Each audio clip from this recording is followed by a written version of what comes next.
Thank you for joining us this afternoon. I'm China Green. We begin with breaking news. Legendary rocker Ozzy Osbourne has died. A statement from his family says Osbourne passed away this morning surrounded by loved ones.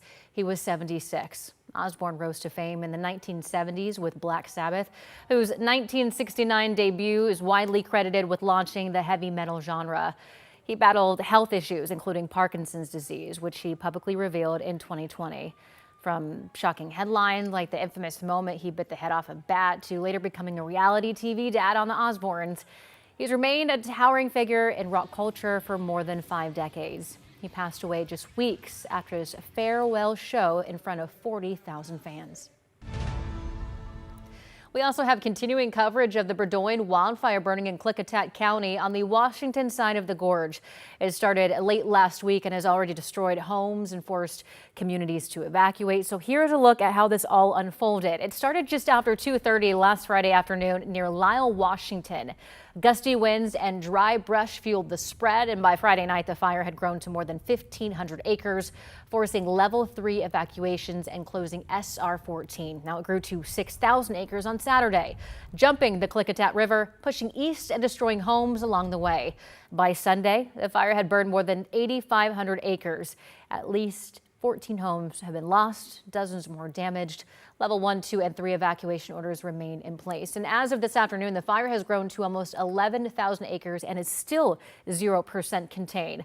KGW's Alma McCarty brings us the latest after talking to people at an evacuation shelter, some of them already dealing with the fact that their home is gone. As the Burdoin fire still burns in the hills. And the smoke was the black smoke, a big wall of it. I couldn't see, I had to turn around. 79-year-old Audrey Bruce recalls what she lost. I'm just sick. All I think about is my little dog. When I see them photos, I just think of my little dog. And Tommy and Annie, they both died.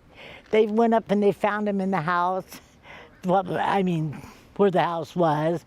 They were laying side by side. Her dogs, her home, and her garden gone in mere moments. I've worked out of there all my life. The fire, 0% contained and cause undetermined, drew more than 400 fire crews here to suppress and contain it. It's just grown tremendously in terms of, initially 2 acres, 1,500 acres, and then it just tripled and doubled in size. Living near the top of Burdoin Mountain and in the middle of the evacuation zone, Ken Blue packed up his SUV. Took all of the windsurfing equipment out of it, because that stuff could be replaced, and scrambled, was literally running through the house, collecting all the pictures from the house and the garage. He'll spend the night here at the Red Cross shelter at Grace Baptist Church in White Salmon, hoping, like many, to return home soon. Kids have grown up here and so many memories. I'm just hoping that the firefighters get the upper hand on it. We're still at risk. The winds are still here. It's going to get drier this week. White Salmon resident and volunteer Emma Pfister says the Gorge community has and will continue to step up, aiding fire victims however they can. It's a beautiful thing to see in a really dark moment, but this community is very strong and will be bounced back soon. Alma McCarty, KGW News. Meanwhile, crews in Central Oregon have made significant progress on the Cram Fire, the largest wildfire in the United States so far this year. This is video of crews from Clackamas County working on the fire's edge to prevent flare-ups. The Cram Fire is 73% contained, but has already burned nearly 96,000 acres. Evacuation levels have been lowered in parts of Jefferson, Wasco, and Crook counties. Stay with KGW for updates on these fires, available anytime at KGW.com or on the KGW mobile app. And you can also stream us anytime on our free TV app, KGW+.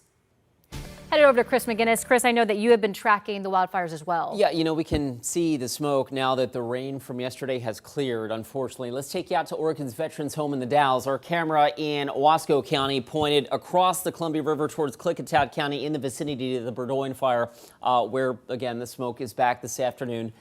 It's not overwhelmingly smoky out there, but nonetheless, obviously, folks in the Dalles and downwind of this can smell the fire that is burning. 81 right now, by the way, in the Dalles.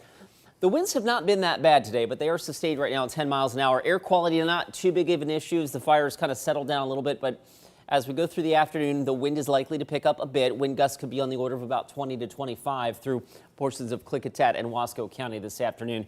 And obviously, even after the rain that we had yesterday, we are right back into the dry conditions and probably increasingly breezy today and for the foreseeable future. No measurable rain in sight. Okay, this morning here in the Rose City, we've cleared out. We're up to 69 last check at PDX. Elsewhere, 72 right now in Hillsborough, Forest Grove, and 73, and across the state, pushing 80 now, or 78 anyway, out towards Pendleton and Burns, checking in with 70.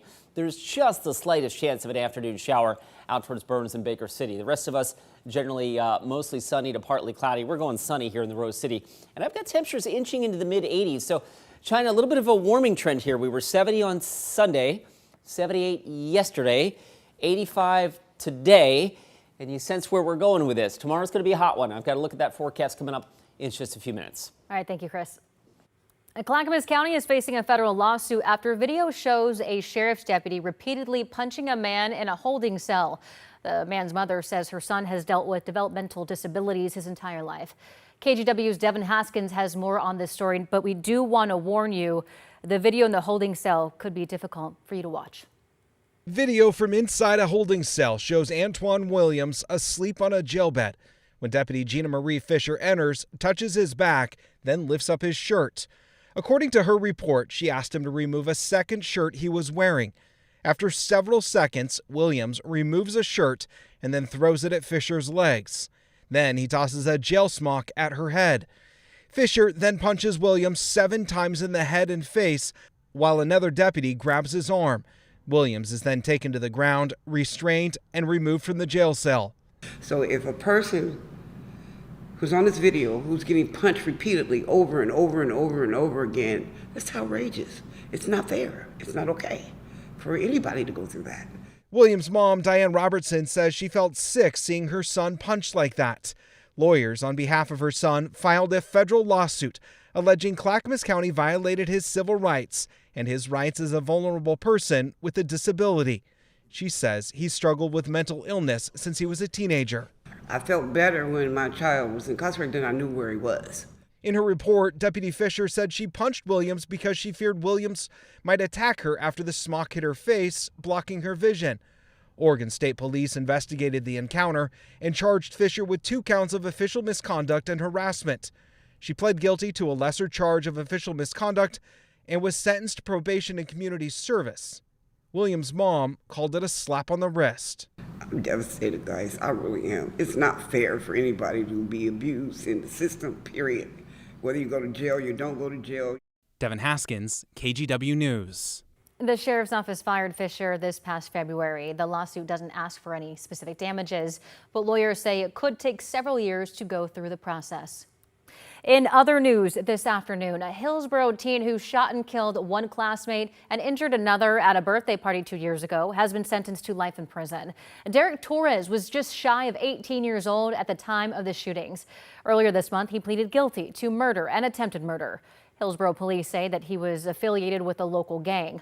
A judge sentenced him to life with a minimum of 32.5 years, but because he was a juvenile at the time, he'll be eligible for parole in 15. In Southeast Portland, police arrested a man after an hours-long standoff at the Mall 205 Target store.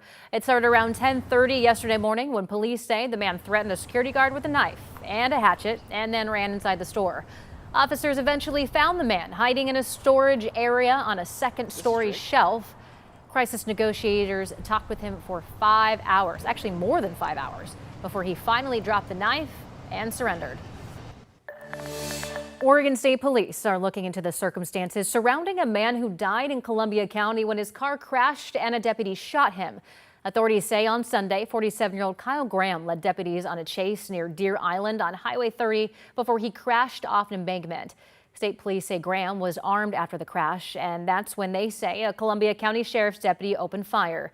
That deputy is now on leave. Authorities did not say whether Graham fired his gun. It's also not clear why deputies were chasing him to begin with, but they say Graham also led police on a different chase the day before and got away. In Deschutes County, a second body has been recovered after 6 people went over Dillon Falls west of Bend while tubing over the weekend. 3 people were rescued and taken to the hospital. 2 others died. Crews are still looking for the remaining body. Our operations primarily consist around using dive teams to search areas of interest based on information we've received both from canine teams that have been searching the area in conjunction with our Marine Patrol, as well as drone flights.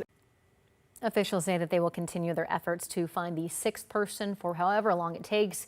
There are signs posted around the area warning people floating on the river to get out before the drop.